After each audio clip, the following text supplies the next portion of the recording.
오늘 본문의 말씀은 창세기 1장 1절입니다. 태초에 하나님이 천지를 창조하시니라.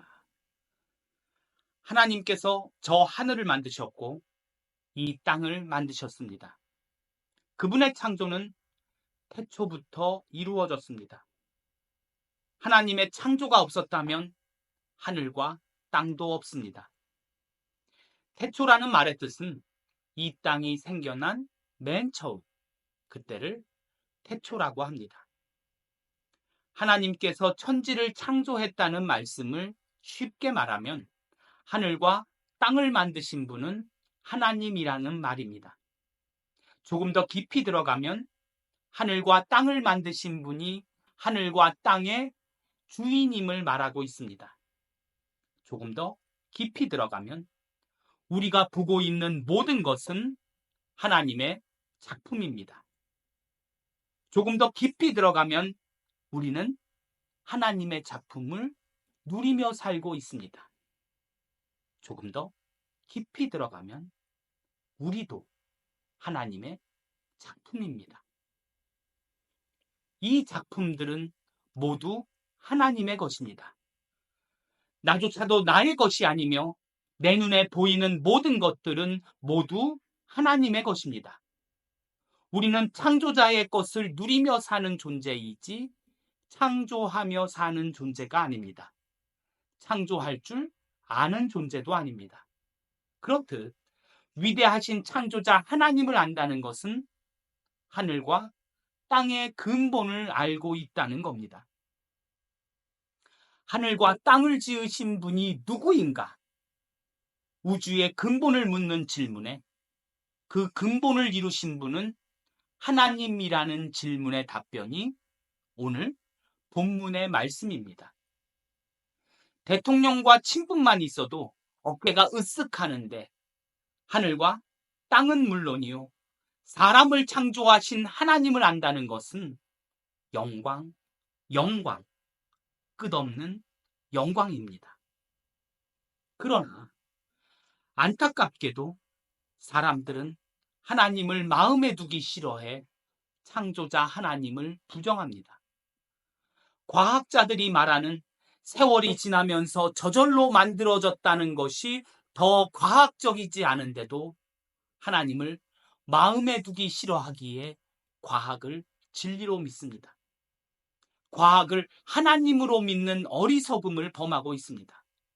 로마서 1장 28절에 또한 그들이 마음에 하나님 두기를 싫어하며 하나님께서 그들을 그 상실한 마음대로 내버려 두사 합당하지 못한 일을 하게 하셨으니,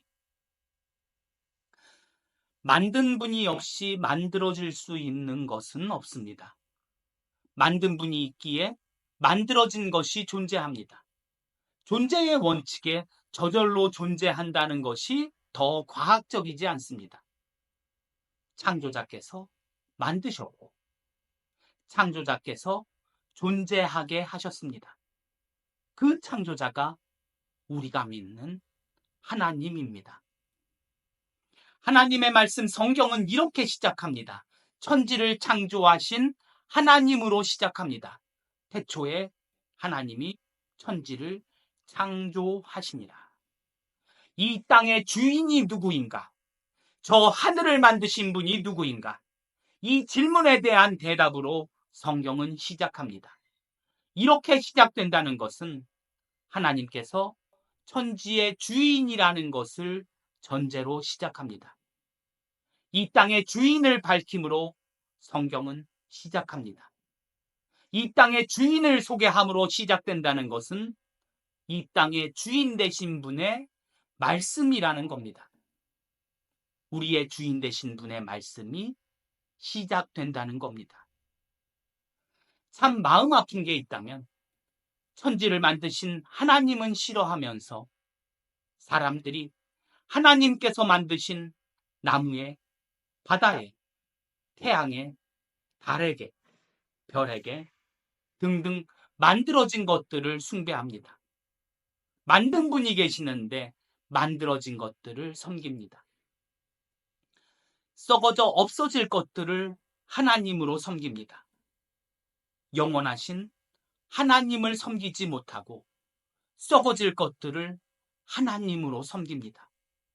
로마서 1장 23절에 썩어지지 아니하는 하나님의 영광을 썩어질 사람과 새와 짐승과 기어다니는 동물 모양의 우상으로 바꾸었느니라.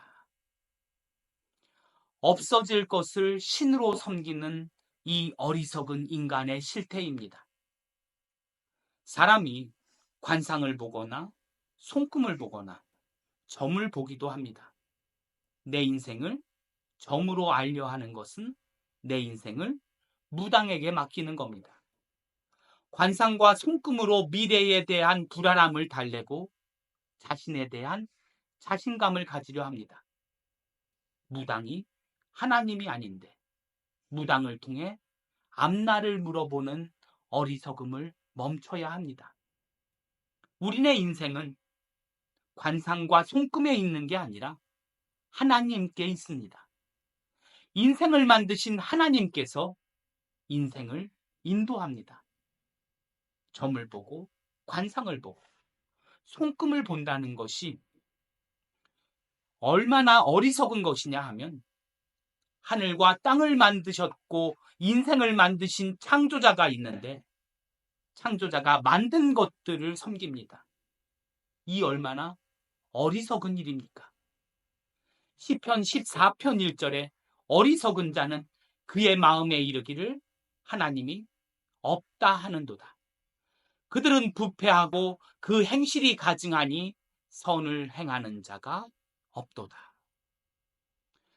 무당과 우리가 다른 점이 무엇인지 아십니까? 무당은 썩어 없어질 우상을 섬기고 우리는 영원하신 하나님을 섬깁니다.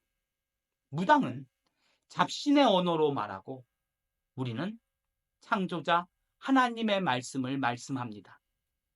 무당은 없어질 땅의 것을 위하고 우리는 영원한 하나님의 나라를 위합니다. 제가 아주 예전에 설문조사를 본 일이 있어요. 그 대상은 교회에 다니는 권사님들이었어요. 그 설문조사의 제목이 무엇이었냐 하면 점을 친 경험이 있는가 였습니다. 놀랍게도 60%가 점을 봤다고 합니다. 가장 점을 많이 볼 때가 언제냐 하면 자기 자녀 결혼식 할 때입니다. 사주팔자나 궁합을 본다고 합니다. 또 사람들이 꿈을 꾸면 온라인 매체를 통해서 꿈풀이를 본다고 합니다. 그런데 그 꿈풀이를 하는 사람들이 무당들입니다. 꿈으로 미래를 보려는 것이 중요하지 않습니다.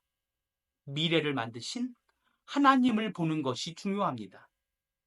위대한 하나님을 등지고 하찮은 잡신을 의지하는 어리석은 이 세대를 위해서 우리는 기도해야 합니다. 우리는 삶 속에서 늘 하나님을 보고 있습니다. 사람들은 파란 하늘을 바라보며 하늘의 아름다움을 말하지만 우리는 그 하늘을 보며 하늘을 만드신 하나님을 말합니다. 바다를 바라보며 바다의 광활함을 말하지만 우리는 광활한 바다를 만드신 위대한 하나님을 봅니다. 사람들은 자연의 위대함을 찬양하지만 우리는 위대한 자연을 만드신 하나님을 찬양합니다. 하나님께서 만드신 모든 것에서 하나님을 볼 수 있습니다. 피카소의 그림을 통해 피카소를 보고 거북선을 보면 이순신을 보게 됩니다. 하늘과 땅을 봄으로 하나님을 보게 됩니다. 로마서 1장 20절에 창세로부터 그의 보이지 아니하는 것들 곧 그의 영원하신 능력과 신성이 그가 만드신 만물에 분명히 보여 알려졌나니 그러므로 그들이 핑계하지 못할지니라. 우리가 보는 만물에서 우리는 하나님을 봅니다. 이것은 그 누구도 핑계하지 못합니다. 만물은 오직 하나님으로부터 창조되었습니다. 빛이 있으라 하시니 빛이 생겼고 땅이 있으라 하시니 땅이 생겼습니다. 태양을 만들어 낮을 주관하게 하셨고 달을 만들어 밤을 주관하게 하셨습니다. 하나님의 말씀으로 만물이 태어났습니다. 하나님으로부터 우주와 만물이 창조되었습니다. 그분의 말씀 속에서 땅과 바다와 하늘이 순종합니다. 바로 이 창조자 하나님께서 이 땅에 사람의 모습으로 오셨습니다. 이 땅에 오신 하나님의 이름은 예수 그리스도입니다. 예수 그리스도께서 태초부터 만물을 지으신 하나님이라고 성경은 말씀하고 있습니다. 요한복음 1장 1절에 태초에 말씀이 계시니라 이 말씀이 하나님과 함께 계셨으니 이 말씀은 곧 하나님이시니라. 그가 태초에 하나님과 함께 계셨고 만물이 그로 말미암아 지은 바 되었으니 지은 것이 하나도 그가 없이는 된 것이 없느니라. 태초에 하나님과 함께 계셨던 분, 만물을 지으신 분, 그 지은 만물은 예수님이 아니고서는 될 수 없다고 말씀합니다. 이 말씀의 의미가 무엇이냐 하면 예수님은 하나님이라는 말씀입니다. 만물을 지으신 분께서 이 땅에 오셨다고 합니다. 이 땅에 무엇을 가지고 오셨는가? 요한복음 1장 4절입니다. 그 안에 생명이 있었으니 이 생명은 사람들의 빛이라. 생명을 가지고 이 땅에 오셨습니다. 그분의 생명은 영원합니다. 그러나 어둠 속에 갇힌 이 땅의 사람들은 이 생명의 빛을 알지 못합니다. 요한복음 1장 5절입니다. 빛이 어둠에 비치되 어둠이 깨닫지 못하더라. 예수 그리스도께서 이 땅에 오셨습니다. 그분이 세상을 만드신 분입니다. 그분이 세상을 창조하신 분입니다. 그분께서만이 이 세상의 주인입니다. 그러나 사람들은 그분을 거부합니다. 하나님의 선민이라고 하는 이스라엘 백성까지도 예수님을 거부합니다. 요한복음 1장 10절입니다. 그가 세상에 계셨으며 세상은 그로 말미암아 지은 바 되었으되 세상이 그를 알지 못하였고 자기 땅에 오매 자기 백성이 영접하지 아니하였으나 이 땅의 사람들이 예수 그리스도를 영접하지 않습니다. 그러나 지금 우리들은 예수님을 영접했습니다. 예수님을 믿고 있다는 말입니다. 그분께서 창조자임을 믿고 있습니다. 그분께서 이 땅에 오셔서 우리를 위해 십자가에 오르심을 믿습니다. 하나님의 사랑을 십자가를 통해 우리에게 알게 하셨습니다. 우리에게 생명 주시려고 하나님의 생명을 버린 것이 십자가의 사건입니다. 우리의 죽음을 막기 위해 하나님께서 그 죽음의 책임을 당신이 직접 지셨습니다. 창조자가 사람에게 생명 주시려고 대신 죽었습니다. 죽을 수밖에 없는 우리들을 위해 대신 죽은 사건이 예수 그리스도의 십자가 사건입니다. 우리를 너무나 사랑하셔서 우리가 죽어야 함을 막기 위해 대신 죽어주셨습니다. 우리를 너무나 사랑하기에 가능한 일입니다. 요한일서 4장 9절에 하나님의 사랑이 우리에게 이렇게 나타난 바 되었으니 하나님이 자기의 독생자를 세상에 보내심은 그로 말미암아 우리를 살리려 하심이라. 주님이 아니었다면 우리에게 생명이 없습니다. 주님 때문에 우리가 살았습니다. 생명을 얻었습니다.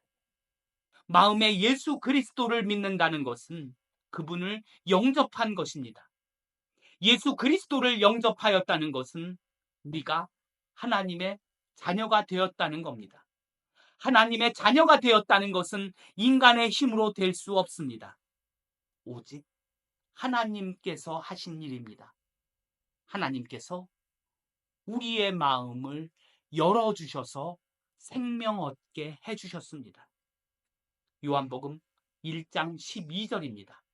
영접하는 자, 곧 그 이름을 믿는 자들에게는 하나님의 자녀가 되는 권세를 주셨으니 이는 혈통으로나 육정으로나 사람의 뜻으로 나지 아니하고 오직 하나님께로부터 난 자들입니다.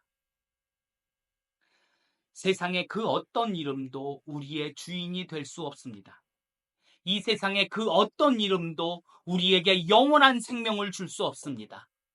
오직 하나님만이 우리의 주인입니다. 우리를 위해 십자가에 못 박힌 예수 그리스도만이 우리의 주인입니다. 세상에 구원받을 만한 다른 이름을 우리에게 주신 적이 없습니다. 그분을 믿기에 우리는 구원받았습니다. 사도행전 2장 21절에 누구든지 주의 이름을 부르는 자는 구원을 받으리라. 사도행전 4장 12절에 다른 이로서는 구원받을 수 없나니 천하 사람 중에 구원받을 만한 다른 이름을 우리에게 주신 일이 없습니다. 창조자이며 모든 사람이 구원받기를 바라시며 모든 사람에게 구원 주실 수 있는 유일한 분, 우리를 위해 죽기까지 자기의 생명을 바치신 바로 그분이 우리가 믿고 있는 하나님입니다.